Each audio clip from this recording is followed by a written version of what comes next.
नमस्कार. आज आपण बनवणार आहोत नारळी पौर्णिमेनिमित्त नारळाची खीर.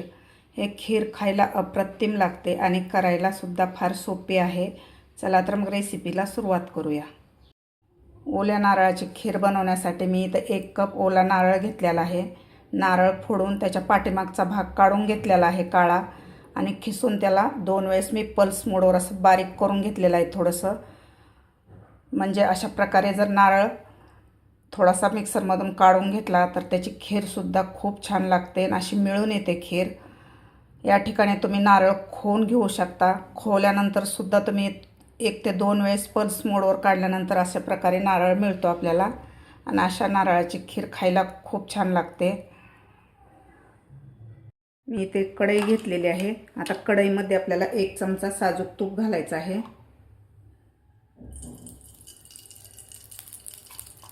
1 चमचा तूप घातलेला आहे.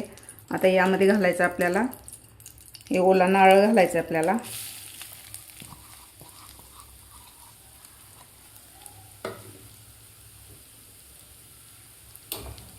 तर नारळ आपल्याला 1-2 मिनटं तुपामध्ये व्यवस्थित परतून घ्यायचं आहे. गॅसची फ्लेम आपल्याला एकदम लो ठेवायची आहे. लो फ्लेमवर आपल्याला हे नारळ परतून घ्यायचं आहे.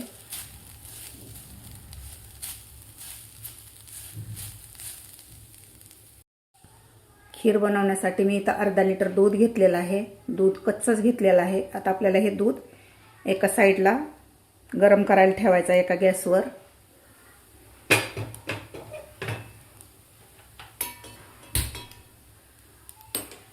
आता नारळसुद्धा आपला व्यवस्थित परतून झालेला आहे. आता यामध्ये घालायची आपल्याला साखर. तर 1 कप मी नारळाचा किस घेतला होता, तर मी अर्धा कप साखर घेतलेली आहे. साखरेचं प्रमाण तुमच्या आवडीप्रमाणे कमी अधिक करू शकता. आता साखरसुद्धा आपल्याला व्यवस्थित या नारळामध्ये मिक्स करायची आहे. यामध्ये आपल्याला 1 चमचाभर पाणी घालायचं आहे.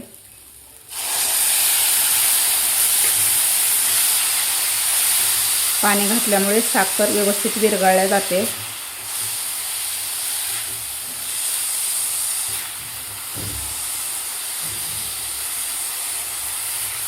व्यवस्थित मिक्स करून घेतलेला आहे. आता यावर झाकण ठेवून आपल्याला 2 मिनिटासाठी साखर विरघळून घ्यायची आहे नारळामध्ये. दूधसुद्धा आपलं व्यवस्थित गरम झालेलं आहे. तर यामध्ये घालायचे आपल्याला थोडंसं केशर घालायचं आहे. आता हे दूध परत आपल्याला उकळायला ठेवायचं आहे. केशर घातल्यामुळे दुधाला कलर खूप छान येतो आपल्या खिरीला सुद्धा आणि चवसुद्धा खूप छान लागते. आता आपण लगेचच उकळायला ठेवूया दूध. साखर घातल्यानंतर आपण 2 ते 3 मिनिट झाकण ठेवलं होतं. तर व्यवस्थित आपली साखर विरघळलेली आहे.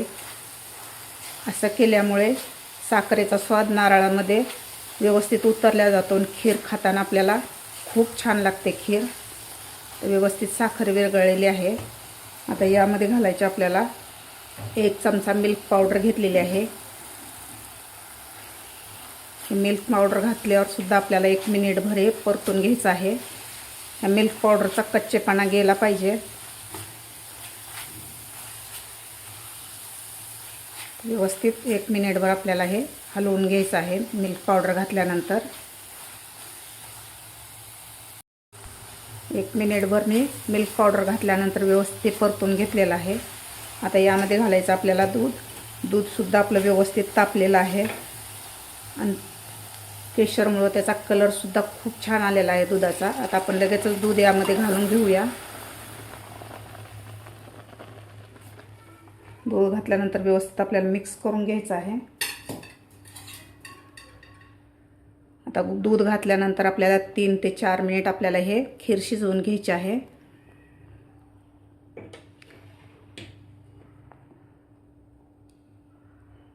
आता गॅस एकदम मिडियम ठेवायचा आहे. मिडियम गॅसवर आपल्याला 3 ते 4 मिनिट हे खीर शिजवायची आहे.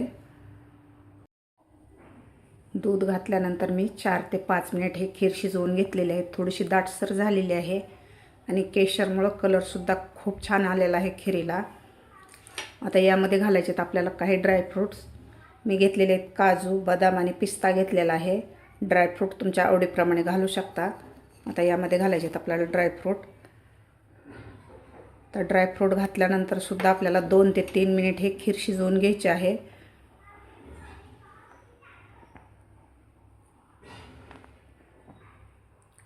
आता आपण 2 ते 3 मिनिट हे शिजवून घेऊया खीर, म्हणजे थोडीशी दाटसर होते. ड्रायफ्रूट घातल्यानंतर मी 2 ते 3 मिनिट हे खीर शिजवून घेतलेली आहे. अशी मस्त दाटसर झालेली आहे, तुम्ही बघू शकता. आता यामध्ये घालायचे आपल्याला पाव चमचा वेलची पूड घालायची आहे. वेलची पूड घातल्यानंतर व्यवस्थित आपल्याला मिक्स करायचं आहे. वेलची पूड घातल्यानंतर आपल्याला 1 मिनिटभर एक खीर शिजवून घ्यायची आहे, म्हणजे वेलचीचा स्वाद या खिरीमध्ये खूप छान उतरतो.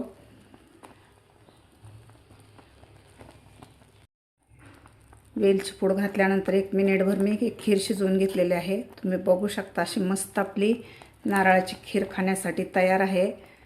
आता आपण गॅस बंद करून याला सर्व करून घेऊया. व्यवस्थित खीर आपली तयार झालेली आहे, तुम्ही बघू शकता. अशी मस्त कलर आलेला आहे, दाटसर सुद्धा झालेली आहे.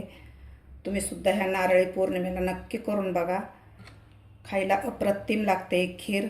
तुम्ही हे खीर पुरीबरोबर, पोळीसोबत किंवा अशी सुद्धा खाऊ शकता. तुम्ही सुद्धा अशा प्रकारे नक्की करून बघा. तुम्हाला माझी आजची रेसिपी आवडली असेल तर एक लाईक नक्की करा. माझ्या चॅनलला अजून सबस्क्राईब केलं नसेल तर सबस्क्राईब करा.